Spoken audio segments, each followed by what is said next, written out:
Hi students, welcome back to my channel MD happy. Radhe Radhe. PUC ಪ್ರಥಮ ವರ್ಷದ ವಾರ್ಷಿಕ ಪರೀಕ್ಷೆ 2026 ವಿಷಯ ಅರ್ಥಶಾಸ್ತ್ರ.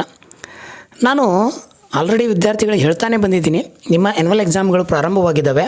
ಆ ಆ್ಯನ್ಯುವಲ್ ಎಕ್ಸಾಮ್ಗೆ ಸಂಬಂಧಪಟ್ಟಂತಹ ಕೆಲವು ಇಂಪಾರ್ಟೆಂಟ್ ಕ್ವಶ್ಚನ್ಗಳನ್ನು ಆ ವಿಡಿಯೋಗಳನ್ನು ನಾನು ಪ್ಲೇಲಿಸ್ಟಲ್ಲಿ ಹಾಕಿದ್ದೀನಿ. ಅವುಗಳನ್ನು ಸಹ ಗಮನಿಸಿದರೆ ಈ ಪ್ರಶ್ನೆ ಪತ್ರಿಕೆ ನಿಮಗೆ ಸರಳ ಆಗ್ತಿತ್ತು ಅಂತ ಹೇಳ್ತಾ, ಈ ವರ್ಷ ನಡೆದಿರುವಂಥ PUC ಪ್ರಥಮ ವರ್ಷದ ವಾರ್ಷಿಕ ಪರೀಕ್ಷೆ 2026 ಒಂದು ಪ್ರಶ್ನೆ ಪತ್ರಿಕೆಯನ್ನು ನಾನು ತೆಗೆದುಕೊಂಡಿದ್ದೀನಿ. ಇವತ್ತು ನಡೆದಿರುವಂಥ ಒಂದು ಪ್ರಶ್ನೆ ಪತ್ರಿಕೆ. ಸೊ ಈ ಪ್ರಶ್ನೆ ಪತ್ರಿಕೆಯಲ್ಲಿ ಬಂದಿರುವಂಥ ಪ್ರಶ್ನೆಗಳು ಮತ್ತು ನಾನು ಹೇಳಿರುವಂಥ ಪ್ರಶ್ನೆಗಳು ಜೊತೆಗೆ ನೀವು ಯಾವ ರೀತಿ ಪೇಪರನ್ನು ಬರೆದಿದ್ದೀರಿ, ಇನ್ನು ಯಾವ ಡಿಸ್ಟ್ರಿಕ್ನಲ್ಲಿ ಪ್ರಶ್ನೆ ಪತ್ರಿಕೆಗಳು ಅಥವಾ ಪ್ರಶ್ನೆಗಳು ನಡೆದಿಲ್ಲ, ಆ ಒಂದು ವಿದ್ಯಾರ್ಥಿಗಳಿಗೆ ಹೆಲ್ಪ್ ಆಗ್ತದೆ ಅಂತ ಹೇಳ್ತಾ ಎಲ್ಲ ವಿಷಯಗಳನ್ನು ಇದರಲ್ಲಿ ತೆಗೆದುಕೊಂಡು ಬಂದಿದ್ದೀನಿ. ನನ್ನದೊಂದು ಸಣ್ಣ ರಿಕ್ವೆಸ್ಟು, ನಮ್ಮ ಚಾನಲ್ನ ಇನ್ನೂ ಯಾರು ಸಬ್ಸ್ಕ್ರೈಬ್ ಮಾಡಿಲ್ಲ ದಯವಿಟ್ಟು ನಮ್ಮ ಚಾನಲ್ ಸಬ್ಸ್ಕ್ರೈಬ್ ಮಾಡ್ಕೊಳ್ಳಿ ಅಂತ ಹೇಳ್ತೀನಿ. ಸೊ ಬನ್ನಿ, ತಡ ಮಾಡೋದು ಬೇಡ. ಈ ವರ್ಷ ನಡೆದಿರುವಂಥ 2026 ಒಂದು ಅರ್ಥಶಾಸ್ತ್ರ ವಿಷಯದ ಪ್ರಶ್ನೆ ಪತ್ರಿಕೆಯಲ್ಲಿ ಬಂದಿರುವಂಥ ಪ್ರಶ್ನೆಗಳು ಯಾವ ರೀತಿ ಇದ್ದಾವೆ, ಹಳೆಯ ಪ್ರಶ್ನೆ ಪತ್ರಿಕೆಯಲ್ಲಿ ಎಷ್ಟು ಬಂದಿದ್ದಾವೆ, ಮಾದರಿ ಪ್ರಶ್ನೆ ಪತ್ರಿಕೆಯಿಂದ ಎಷ್ಟು ಕ್ವಶನ್ಗಳು ಬಂದಿದ್ದಾವೆ, ಈ ವರ್ಷ ಏನೆಲ್ಲ ಅಪ್ಲೋಡ್ ಮಾಡಿದ್ದಾನೆ ಅಂತೇಳಿ ಎಲ್ಲವನ್ನು ನೋಡ್ತಾ ಹೋಗೋಣ. ವಿಡಿಯೋ ಲೈಕ್ ಆದರೆ ಒಂದು ಲೈಕ್ ಕೊಡಿ, ನಿಮ್ಮ ಸ್ನೇಹಿತರಿಗೆ ವಿಡಿಯೋಗಳನ್ನು ಶೇರ್ ಮಾಡಿ, ಕಮೆಂಟ್ ಬಾಕ್ಸಲ್ಲಿ ತಪ್ಪದೆ ವಿಡಿಯೋವನ್ನು ಮೆಚ್ಚುಗೆ ವ್ಯಕ್ತಪಡಿಸಿ ಕಮೆಂಟಲ್ಲಿ ರಾಧೆ ರಾಧೆ ಅಂತ ಹೇಳ್ತಾ. ಸೊ ಬನ್ನಿ, ಪ್ರಶ್ನೆ ಪತ್ರಿಕೆಯಲ್ಲಿ ಏನೇನು ಒಳಗೊಂಡಿದೆ ಅಂತ ನೋಡಿದೆ. ಒಟ್ಟು ನಿಮಗೆ 80 ಅಂಕಗಳಿಗೆ ಪ್ರಶ್ನೆ ಪತ್ರಿಕೆ ಇರ್ತದೆ, 3 ಗಂಟೆ ಸಮಯ. ಇಲ್ಲಿ ಭಾಗ ಎ ದಲ್ಲಿನ ಪ್ರಶ್ನೆಗಳಿಗೆ ಪ್ರಥಮವಾಗಿ ಬರೆದ ಉತ್ತರಗಳನ್ನು ನಾವು ಕನ್ಸಿಡರ್ ಮಾಡ್ತೀವಿ ಅಂತ ಅವರು ಹೇಳ್ತಾರೆ. ಇಲ್ಲಿ ಭಾಗ ಎಫ್ನಲ್ಲಿ ದೃಷ್ಟಿವಿಕಲದ ವಿದ್ಯಾರ್ಥಿಗೆ ಪರ್ಯಾಯ ಪ್ರಶ್ನೆಗಳನ್ನು ನೀಡಲಾಗಿದೆ. ಪ್ರಶ್ನೆಗಳ ಸಂಖ್ಯೆಗಳನ್ನು ಮಾರ್ಜಿನಲ್ಲೇ ನಮೂದಿಸಬೇಕು, ಪ್ರಶ್ನೆ ಪತ್ರಿಕೆ ಉತ್ತರಗಳನ್ನು ನಿರಂತರವಾಗಿರಬೇಕು ಅಂತ ಹೇಳ್ತಾರೆ. ಸೊ ಮೊನ್ನೆ ವಿಭಾಗ ಹೋಗ್ತೀವಿ. ಸರಿಯಾದ ಉತ್ತರವನ್ನು ಆರಿಸಿ ಬರೆಯಿರಿ. ಸಂಪನ್ಮೂಲಗಳ ಪರ್ಯಾಯ ಬಳಕೆಯು ಸಮಸ್ಯೆನ ಉದ್ಭವಕ್ಕೆ ಕಾರಣವಾಗ್ತದೆ ಅಂತ ಹೇಳ್ತಾರೆ. ಸೊ ಉತ್ತರ ನಾನು ಆಯ್ಕೆ ಸಿ ಅಂತ ಹೇಳ್ತೀನಿ.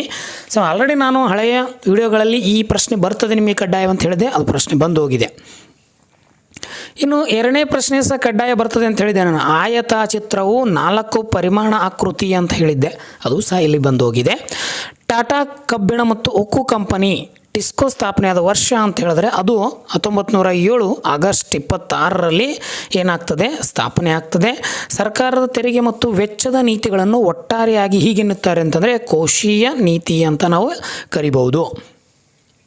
ಸೊ ಇನ್ನು ಈ 5ನೇ ಮತ್ತು ಕೊನೆಯ ಬಹು ಆಯ್ಕೆ ಪ್ರಶ್ನೆಯಲ್ಲಿ ಬಂದಿರುವಂಥ ಪ್ರಶ್ನೆ, ಶ್ರಮಿಕ ಜನಸಂಖ್ಯೆಯ ಅನುಪಾತವನ್ನು ಇದು ವಿಶ್ಲೇಷಣೆ ಅಥವಾ ವಿಶ್ಲೇಷಿಸಲು ಬಳಸಲಾಗುತ್ತದೆ ಅಂತಂದರೆ ಅದು ಉದ್ಯೋಗ ಅಂತ ಹೇಳ್ತಾರೆ.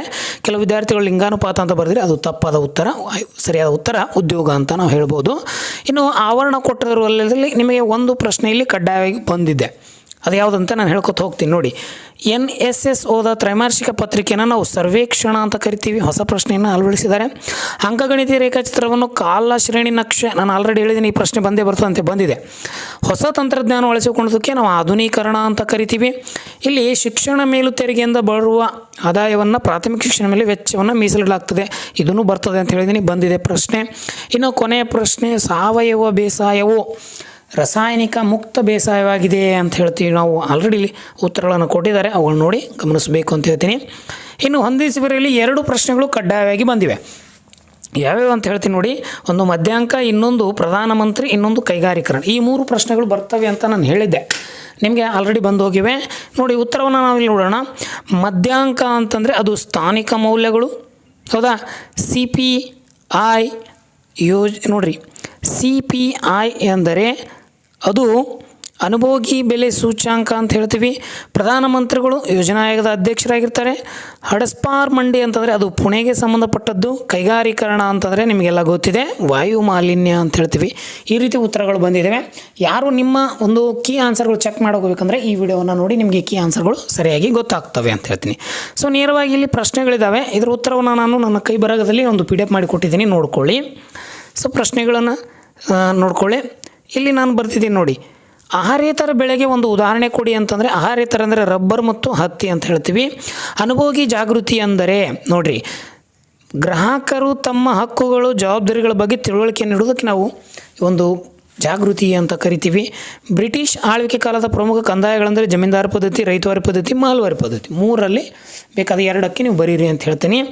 ಸೊ ವಿದ್ಯಾರ್ಥಿಗಳೇ, ವಿಡಿಯೋ ಲೈಕ್ ಆದರೆ ಕಂಪಲ್ಸರಿ ನೀವೇನಪ್ಪ ಅಂತಂದರೆ ಒಂದು ಥಂಬನ್ನು ಹಾಕಿ ನಿಮ್ಮ ಸ್ನೇಹಿತರಿಗೆ ವಿಡಿಯೋಗಳನ್ನು ಶೇರ್ ಮಾಡಿ, ಕಮೆಂಟ್ ಬಾಕ್ಸಲ್ಲಿ ರಾಧೆ ರಾಧೆ ಅಂತ ಟೈಪ್ ಮಾಡಿ. ಯಾಕಂದರೆ ನಾನು ಮಾಡುವಂಥ ವೀಡಿಯೋಗಳು ನಿಮಗೆ ಮೆಚ್ಚುಗೆ ವ್ಯಕ್ತ ಆಗಿದೆ ಅಂತೇಳಿ ನನಗೆ ಗೊತ್ತಾಗ್ತದೆ ಅಂತ ಹೇಳ್ತೀನಿ. ಇನ್ನು UGC ವಿಸ್ತರಿಸಿ ಈ ಸಾರಿ ಏನು ಮಾಡಿದ್ದಾನೆ ಅಂತಾರೆ, UGC ಕೇಳಿದ್ದಾನೆ. ಮೊನ್ನೆ NCERTಯನ್ನು ಕೇಳಿದರು ಮತ್ತು ಗ್ಯಾಟನ್ನು ಕೇಳಿದರು. ಈ ವರ್ಷ ಏನು ಮಾಡಿದರೆ UGC ಕೇಳಿದ್ರು. UGC ಅಂದರೆ ವಿಶ್ವವಿದ್ಯಾಲಯ ಧನಸಹಾಯ ಆಯೋಗ ಅಂತಂದರೆ ಯೂನಿವರ್ಸಿಟಿ ಗ್ರ್ಯಾಂಟ್ ಕಮಿಷನ್ ಅಂತ ಕರಿತೀವಿ. ಇನ್ನು ಋತುಮಾನ ನಿರುದ್ಯೋಗ ಇದು ಕಡ್ಡಾಯ ಬಂದೇ ಬರ್ತದೆ ಅಂತ ಹೇಳಿದೆ, ಬಂದಿದೆ ನೋಡಿ. ವರ್ಷದ ಕೆಲವು ನಿರ್ದಿಷ್ಟ ತಿಂಗಳಲ್ಲಿ ಮಾತ್ರ ಉದ್ಯೋಗ ಲಭಿಸುವುದಕ್ಕೆ ನಾವು ಈ ಒಂದು ಋತುಮಾನ ನಿರುದ್ಯೋಗ ಅಂತ ಕರಿತೀವಿ. ಇನ್ನು ಇಲ್ಲಿ 2 ಅಂಕದ ಪ್ರಶ್ನೆಗಳನ್ನು ನೀವು ಗಮನಿಸ್ತಾ ಹೋಗಿ. ಒಂದು ಅಪ್ಲೈಡ್ ಕ್ವಶನ್ ನಾನು ಕೇಳ್ತಾನೆ ಅಂತ ಹೇಳಿದ್ದೆ ನಿಮಗೆ. ನೀಡಿರುವ ವರ್ಗ 30 - 40ಯಲ್ಲಿ ವರ್ಗಾಂತರ ನೆನಪಿರಲಿ ನಿಮಗೆ, ವರ್ಗಾಂತರ ಮಧ್ಯಬಿಂದುವನ್ನು ಕಂಡುಹಿಡಿಯಿರಿ ಅಂತಂದಾಗ, ಸೊ ನಾನಿಲ್ಲಿ ವರ್ಗಾಂತರವನ್ನು 40 - 30ಯನ್ನು ಇಟ್ಕೊಂಡ್ರೆ 10 ಬರುತ್ತೆ. ವರ್ಗ ಒಂದೇ ಬಿಂದು ಎಂದರೆ ಮೇಲಿನ ಮಿತಿ ಮತ್ತು ಕೆಳಮಿತಿಯ ಸರಾಸರಿಯನ್ನು ನಾವು ಮಾಡೋಣ ಇಲ್ಲಿ. ಸೊ ನೋಡಿದಾಗ ಮಧ್ಯ ವರ್ಗ ಬಿಂದು ಅಂತಂದರೆ 30 + 40 ಇಂಟು ನಾವು 2 ಸರಾಸರಿಯನ್ನು ಮಾಡ್ತಾ ಹೋದಾಗ 70 ಆಗುತ್ತೆ. ಸೊ ಅದಕ್ಕೆ 2ರಲ್ಲಿ ಭಾಗಲೆ ಮಾಡ್ತಾ ಹೋದಾಗ ನಾವು ಅಲ್ಲಿ 35 ಸರಿಯಾದ ಉತ್ತರ ಬರ್ತದೆ ಅಂತ ಹೇಳ್ತೀನಿ. ಇನ್ನು ದತ್ತಾಂಶ ನಿರೂಪಣೆ ಯಾವುದಾದ್ರೂ 2 ವಿಧಾನಗಳನ್ನು ಹೆಸರಿಸಿ, ಅಂದರೆ ಕೋಷ್ಟಕ ಮೂಲಕ, ರೇಖಾಚಿತ್ರಗಳ ಮೂಲಕ, ನಕ್ಷೆಗಳ ಮೂಲಕ. ಬೇಕಾದ 2 ಇಲ್ಲಿ ಬರಿತಾ ಹೋಗ್ರಿ. ಅಂಕಗಣಿತ ಸರಾಸರಿಯನ್ನು ಕಂಡುಹಿಡಿಯುವ ವಿಧಾನ ಅಂತಂದರೆ ಅವು 3 ವಿಧಾನಗಳು: ನೇರ ವಿಧಾನ, ಅಂದಾಜು ವಿಧಾನ, ಹಂತ ವಿಚಲನ ವಿಧಾನ ಅಂತ ಹೇಳ್ತೀವಿ. ಧನಾತ್ಮಕ ಸಹಸಂಬಂಧ ಅಂದರೆ 2 ಚಲಕಗಳು ಒಂದೇ ದಿಕ್ಕಿನಲ್ಲಿ ಚಲಿಸಿದಾಗ ಅವುಗಳ ನಡುವೆ ಧನಾತ್ಮಕ ಸಹಸಂಬಂಧ ಇರುತ್ತದೆ ಅಂತ ಹೇಳ್ತೀವಿ. ಇನ್ನು ಸಂಖ್ಯಾತ್ಮಕ ಸಾಧನಗಳನ್ನು ಬಳಸುವ ಯಾವುದಾದ್ರೂ 2 ಆರ್ಥಿಕ ಚಟುವಟಿಕೆಗಳಂದರೆ ಬಜೆಟ್ ತಯಾರಿಕೆ, ಬೆಲೆ ವಿಶ್ಲೇಷಣೆ, ಬೇಡಿಕೆ ಮತ್ತು ಪೂರೈಕೆ ವಿಶ್ಲೇಷಣೆ, ಆದಾಯ ಅಂದಾಜು. ಬೇಕಾದ 2ಕ್ಕೆ ನೀವು ಇಲ್ಲಿ ಉತ್ತರವನ್ನು ಬರೀರಿ ಅಂತ ಹೇಳ್ತೀನಿ. ಸೊ ಇಷ್ಟು ನಿಮಗೆ ಪಾಸಿಂಗ್ ಅಂಕಗಳು ಈ ವಿಡಿಯೋದಲ್ಲಿ ಸಿಕ್ಕರೆ ಈ ವರ್ಷ ನಿಮಗೆ ಪಾಸ್ ಆಗಬೇಕಾಗಿದೆ ಸರ್, ಯಾವ ರೀತಿ ನಾನು ಬರೆದಿದ್ದೀನಿ, ಒಟ್ಟು ಅವು ಸರಿಯೋ ತಪ್ಪೋ ಹೇಗೆ ಅಂತ ನೀವು ಕನ್ಫ್ಯೂಸ್ ಇದ್ದರೆ ಈ ಉತ್ತರಗಳನ್ನು ನೋಡಿದಾಗ ನಿಮಗೆ ಪಾಸಿಂಗ್ ಗೊತ್ತಾಗ್ತದೆ. ಇಲ್ಲಿ ನಾನು 30ಕ್ಕಿಂತ ಪ್ಲಸ್ ಅಂಕಗಳನ್ನು ತೆಗೆದುಕೊಂಡಿದ್ದೀನಿ. ಇನ್ನು ಇಲ್ಲಿ ಬಂದಿರುವಂಥ ಕೆಲವು ಪ್ರಶ್ನೆಗಳನ್ನು ನೀವು ಇಲ್ಲಿ ಗಮನಿಸ್ತಾ ಹೋಗಿ. ಒಂದು ದೇಶದ ಮಾನವ ಬಂಡವಾಳ 2 ಪ್ರಮುಖ ಮೂಲ ಹೆಸರಿಸಿ ಅಂತ ಕೊಡ್ತಾರೆ. ಲೇವಾದೇವಿ ಮತ್ತು ವ್ಯಾಪಾರಿಗಳು ಗ್ರಾಮೀಣ ರೈತರು ಹೇಗೆ ಶೋಷಿಸುತ್ತಾರೆ? ಕಡ್ಡಾಯ ಪ್ರಶ್ನೆ ಬಂದಿದೆ ನೋಡ್ರಿ. ನೀವು ಹಳೆ ಪ್ರಶ್ನೆ ಪತ್ರಿಕೆ ನೋಡಿಲ್ಲ ಅಂದರೆ ಇದು ಪ್ರಶ್ನೆ ಬಂದಿದೆ. ಕೆಳಗಿನ ನವೀಕರಿಸ ಸಂಪನ್ಮೂಲಗಳು, ನವೀಕರಿಸಬಹುದಾದ ಮತ್ತು ನವೀಕರಿಸಲಾಗದ: ಪೆಟ್ರೋಲಿಯಂ ನವೀಕರಿಸಲಾಗದ, ಮೀನು ನವೀಕರಿಸುವ, ಕಲ್ಲಿದ್ದಲು ನವೀಕರಿಸಲಾಗದ, ಮರಗಳು ನವೀಕರಿಸುವ. 2 ಪ್ರಮುಖ ಜಾಗತಿಕ ಪರಿಸರಗಳನ್ನು ಹೆಸರಿಸಿ ಪ್ರಾದೇಶಿಕ ಮತ್ತು ಆರ್ಥಿಕ ಗುಂಪುಗಳಿಗೆ ಹೇಗೆ ರಚನೆಯಾಗಿವೆ ಅಂತ ಹೇಳ್ತಾರೆ. ಇನ್ನು ಭಾಗ ಸಿಗೆ ಸಂಬಂಧಪಟ್ಟಂತೆ ನಾನು ಆಲ್ರೆಡಿ ಹೇಳಿ ನಿಮಗೆ ದತ್ತಾಂಶ ವರ್ಗೀಕರಣ ಬಂದೇ ಬರ್ತದೆ. ಚದುರುವಿಕೆ ಚಿತ್ರ ಬಿಡಿಸಿ, ದತ್ತಾಂಶ ಸಹಿತ ಆಯತ ಚಿತ್ರವನ್ನು ರಚಿಸಿ ಅಂಥೇಳಿ ಈ ಪ್ರಶ್ನೆಗಳು ಸಹ ಬಂದೇ ಬರ್ತವೆ ಅಂತ ಹೇಳ್ತೀನಿ. ಇನ್ನು ಈ ಕೆಳಗಿನ 4 ಪ್ರಶ್ನೆಗಳಿಗೆ 12 ವಾಕ್ಯಗಳಲ್ಲಿ ಉತ್ತರಿಸಿ ಅಂದರೆ 4, 16 ನೋಡಿರಿ. ಸ್ವತಂತ್ರ ಪೂರ್ವದಲ್ಲಿ ಭಾರತ ವಿದೇಶ ಪ್ರಮಾಣ ದಿಕ್ಕುಗಳನ್ನು ಸೂಚಿಸಿ, ಭಾರತೀಯ ಭೂಸುಧಾರಣೆ ಕುರಿತು ಬರೆಯಿರಿ, ವಿಶ್ವ ವ್ಯಾಪಾರ ಸಂಘಟನೆ ಉದ್ದೇಶ ಯಾವುದಾದ್ರು ಸದಸ್ಯ ರಾಷ್ಟ್ರ ಅಥವಾ ಭಾರತ ಪಾತ್ರವನ್ನು.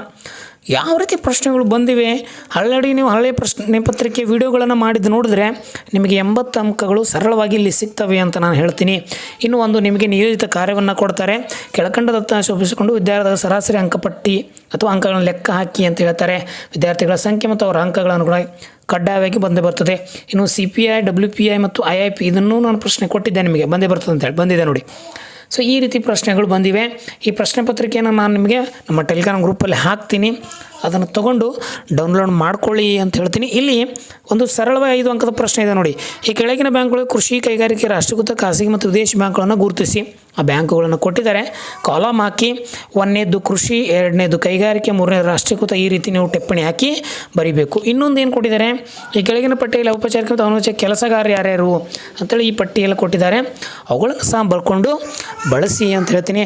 ಸೊ ವಿಡಿಯೋ ಹೇಗೆ ಅನ್ನಿಸ್ತು ಮತ್ತು ಪ್ರಶ್ನೆ ಪತ್ರಿಕೆ ವೇಟೇಜ್ ಆಗಿದೆಯಾ ಅಥವಾ ಕಠಿಣವಾಗಿದೆಯಾ, ಸರಳವಾಗಿದೆಯಾ ಅಂತೇಳಿ ಕಮೆಂಟ್ ಮೂಲಕ ಎಲ್ಲರೂ ತಿಳಿಸಿ ಅಂತ ಹೇಳ್ತೀನಿ. ಸೊ ಎಲ್ರಿಗೂ ಧನ್ಯವಾದಗಳು. ರಾಧೇ ರಾಧೇಯ.